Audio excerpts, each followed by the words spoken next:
আসসালামু আলাইকুম বন্ধুরা, তোমরা সবাই কেমন আছো? তোমাদের মাঝে না ছোট্ট গল্প নিয়ে এসেছি, চলো শুরু করলাম।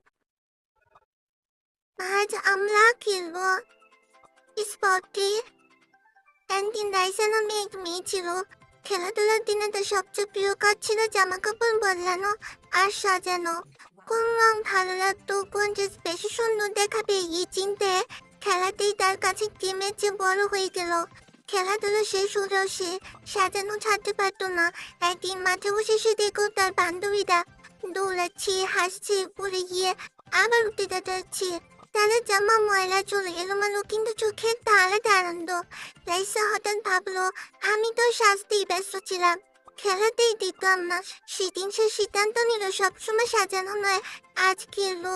পরের খেলাধুলার দিনে সে সাধারণ জামা পরলো।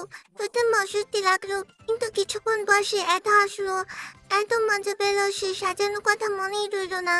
বাসায় ফিরে সে বুঝলো, আসল সুন্দর হওয়া আসল মন থেকে, স্কিন বা ড্রেস থেকে না। সেদিন থেকে রাইসা সাজানো গেমটা ছেড়ে দিল আর প্রতিদিন একটু করে নিজেকে করতে লাগলো। তো বন্ধুরা, তোমাদের কেমন লাগছে গেমটা? সবাই বলে যাওয়া। আচ্ছা বলো, দেখে কে জিতবে? তাহলে চলো দেখা যাক কে জিতে। ও মাই গড, আমি জিতেছি।